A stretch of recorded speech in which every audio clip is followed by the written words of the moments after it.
yes, you will see people die. Hi, Sagwas. Look, we back on YouTube. Look.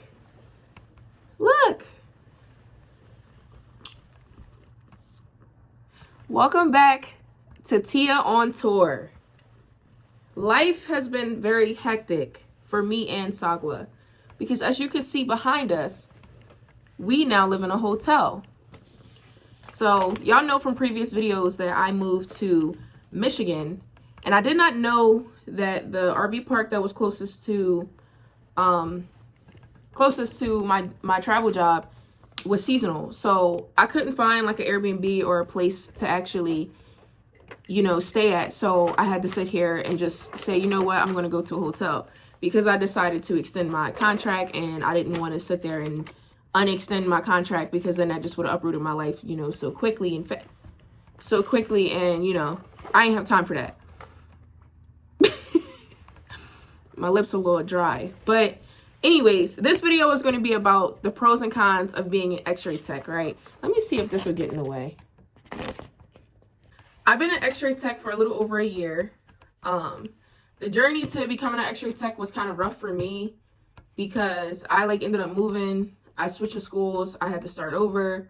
I switched my major. It was a lot going on with me. Yeah, so I went to apply for my program, right? And I ended up not getting in because I got a C in a major class. So one thing about being an Xray tech, most programs are very, very competitive, and it's neck and neck with other people. You have to beat out a lot of people in order to get accepted, even when you go to community college.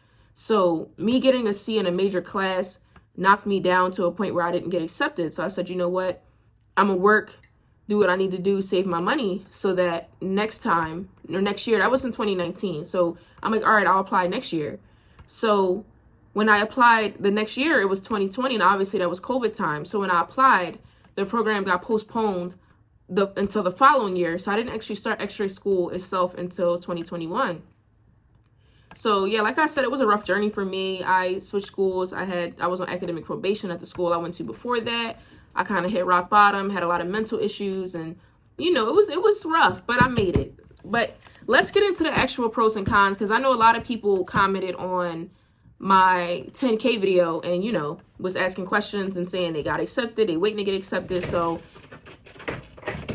it's only right that I do this video. So number one, the first pro is job growth and stability. So we're projected to grow a lot. The job is not going anywhere. The pay is going to only increase, and we're going to be more and more needed. This job is not going anywhere no time soon. Con, mandatory vaccines. So if you're religious or you don't really believe in getting vaccines, you have to get vaccines in order to work in radiology or healthcare in general, really. I know there's options to get exemptions, I guess, in some way, shape, or form, but I mean, at least I didn't feel the need to go through all of that. So, I mean, I didn't want to get the COVID vaccine, but they said we would get kicked out if I didn't get it. So I was like, you know what, I'm getting it. But I didn't really want the COVID vaccine. And then till this day, I never even had COVID before. So it kind of felt pointless to me, but whatever. You're going to be forced to get every vaccine that come out, including the flu shot. Every year, every healthcare worker has to get the flu shot. Pro, short schooling. So most programs are 2 years. You can go as far as you want. You can go get a master's if you want, and you will be a radiologist assistant working right under the radiologist, doing more harder procedures and stuff like lumbar punctures and just stuff that obviously that's putting a needle in somebody's back. That's not something I'm doing. So yeah, let's see. Con, busy schedule. What? Busy schedule? What? Who put that, bro? So I teamed up with a couple other Xray techs, and we worked out a pros and cons list together. So some of these pros and cons are not mine. So that's why I'm like, what do they mean by busy schedule?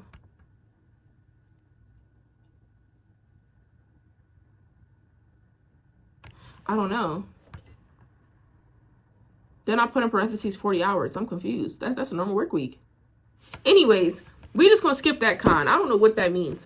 But pro, high pay. So typically, the average regular Xray tech will start off at 30 plus an hour. If you go to X-ray school and automatically switch out to like CT or MRI, it goes up from there. So you can easily get out of X-ray school after 2 or 3 years and make 40 an hour. I mean, some of my classmates was making that right off, like, yeah, before even graduating. Like, they already had the job secured. You know, people will start calling your phone. That goes back to like the stability and everything of being in demand, is that well before you graduate X-ray school, people are going to be contacting you like, hey, do you want to work for us? Do you want to, you know what I mean? So you have a lot of opportunity with that. A con, barium enemas. So I personally have not done a barium enema because I don't want to say I refuse to, but I'm gonna run the other way every time. But it's basically when you put like a tube in somebody's butt, and it's like a balloon that you inflate that holds the tube in there, and we inject contrast, which is what we use to see like inside of the body. So some places do still do barium enemas. They're not as common, but if you feel some type of way about putting a tube in somebody's butt and or being present for a tube being put in somebody's butt, then yeah, that's something you might run into.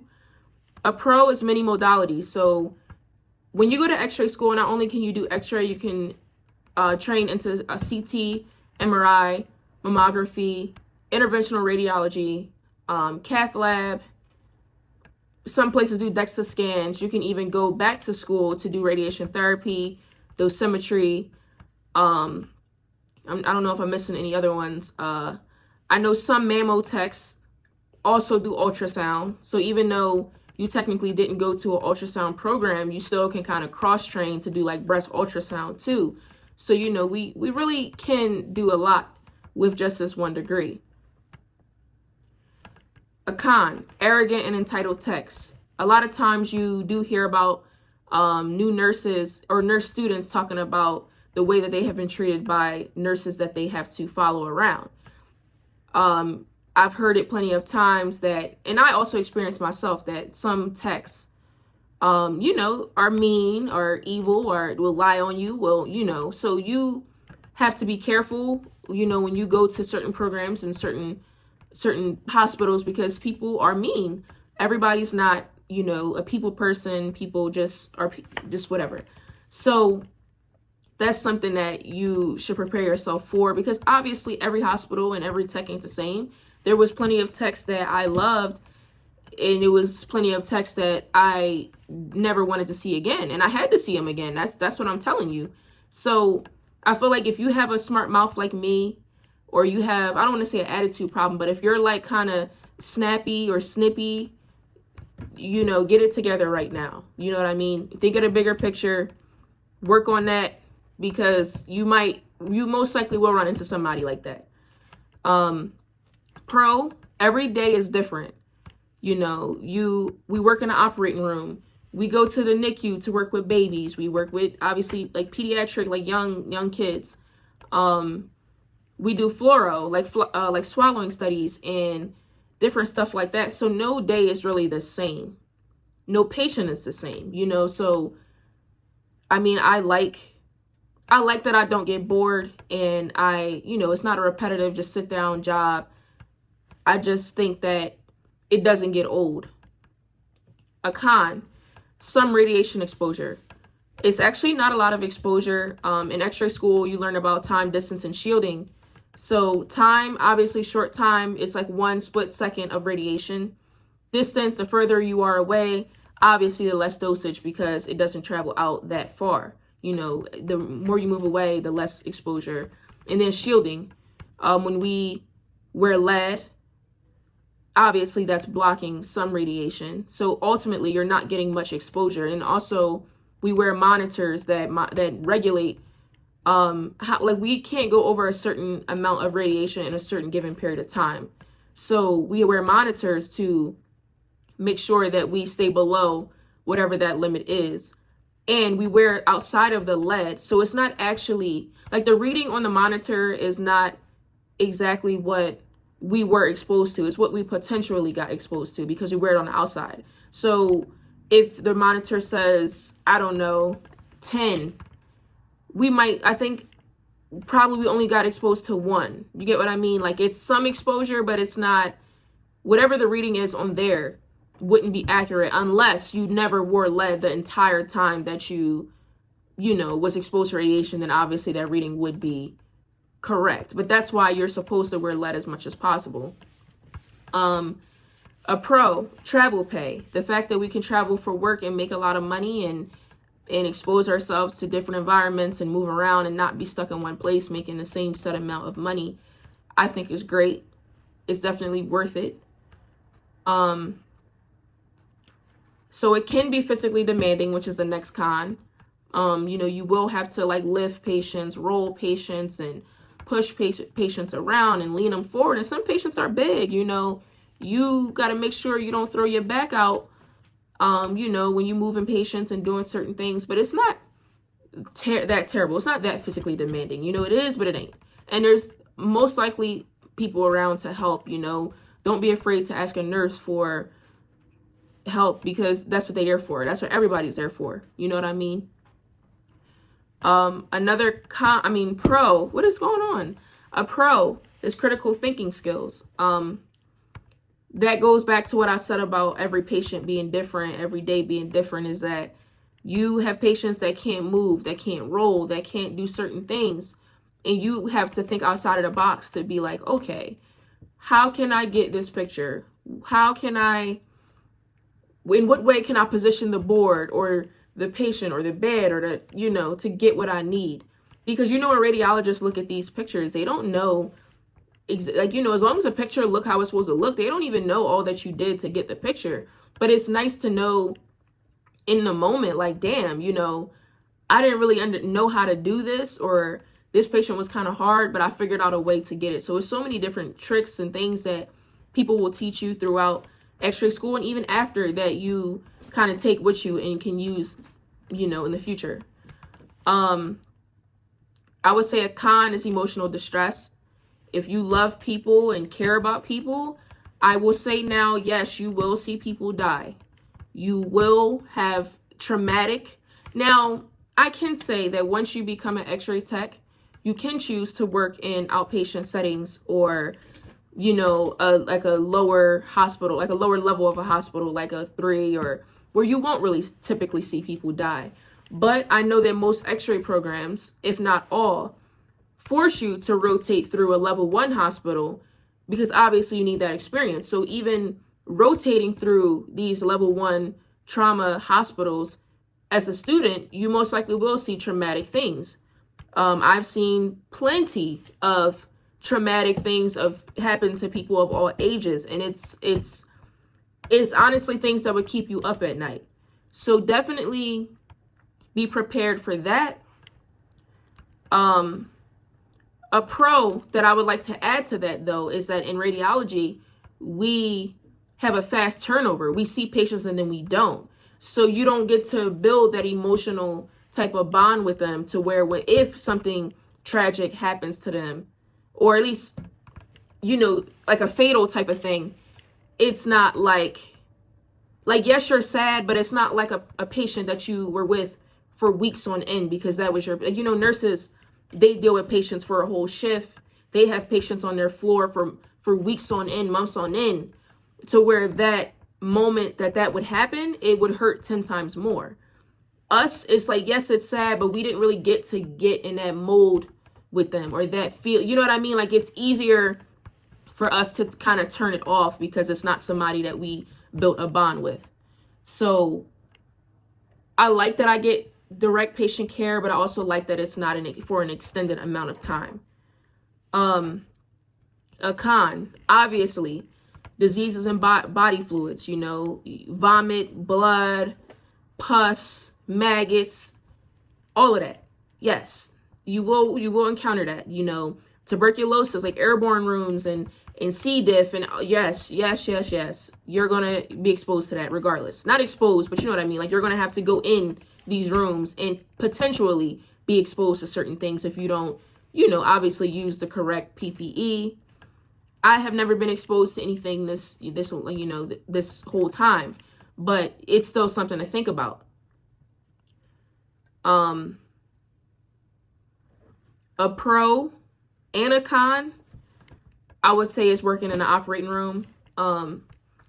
it's definitely fun or great. You know, it's interesting to see how they do surgeries and everything else. But like I said, with bodily fluids and stuff, I mean, people are cut open, people's chest is open, you know, for like the open heart surgeries and stuff like that. So definitely keep that in mind. It's interesting, but you will have to go into the OR. You will have to sit there and work around a sterile field and not touch it. And that actually brings me to another con I didn't think about. Mean surgeons. When you go into the OR, you're definitely going to come across mean surgeons. People have been screamed at in these cases because you didn't do something fast enough, or maybe you made a mistake, or maybe, so you got to kind of have thick skin in the OR. I personally have never got yelled at because I feel like people just know that I'm not the one or the two, but I have heard of people getting cursed out, people getting screamed at and stuff in the operating room. So, you know, they say, okay, the doctor's under a lot of stress. I don't think that's an excuse, but, you know, that's something to keep in mind. Have thick skin. Learn to bite your tongue at least a little bit, you know. Last but not least, another con is board exam and state licensing. So most states you have to pay for a state license. You also have to pay to take the boards, and then you also have to do continuing education credits to keep everything active. So you're going to be paying money and paying for memberships and paying for this and that license, especially if you want to travel, obviously, because you're going to be going to multiple states. So you're definitely going to be spending some money over time to keep these things active. And a board exam is, I think, 230 questions, 30 Florida questions that don't count towards your score. But it was definitely a hard test. I was shaking. I was scared. Yeah. So that's something to think about too. You have to, like, the whole program, obviously, so you can pass the boards. If you can't pass the boards, the degree is nothing, you know? So definitely going to have to put a little bit of money out. I don't remember how much my boards cost. I want to say it was like 400, but maybe I'm making numbers up. I don't know. But I paid for my California license. That was 112. I paid for my Wisconsin license. That was, I think, 90. So it all depends on what state you're trying to get licensed in, the price and the requirements of each state. But that's definitely something to think about. Overall, though, I think radiology is a great career choice. Like I said, the pros is high pay, short schooling, opportunities to train into other areas, the critical thinking skills. It's a lot to learn, and it's like so much that you can just do with one, like this degree. Like, you wouldn't think that a 2-year degree could do all of this, and it does. So I definitely think it's a great choice. I don't regret it. Overall, I had a positive experience in Xray school, and I definitely do think that a lot of y'all watching can definitely do a program like this. Yes, it's going to be hard, but at the same time, what you get out of it, I think it's definitely worth it. And yeah, so like, comment, and subscribe. Give me all the comments. I want to talk to y'all about radiology. I want y'all to ask me questions, and whatever y'all need, I'm here. It's nothing but, I'm nothing but a text away or a message away, But yeah, I'm about to sit here and edit this so I can have it up, because I know that I've been slacking. And that's the crazy part. I be going through it mentally. So it'd be really hard for me to sit down and actually like make a video, and it'd be a lot going on. And honestly, that's not an excuse. So I am trying to work towards being more consistent. But at the same time, I appreciate y'all for sticking around and actually, waiting for these videos, because it's literally like, it's just crazy. Life has been crazy. But yes, that's the video.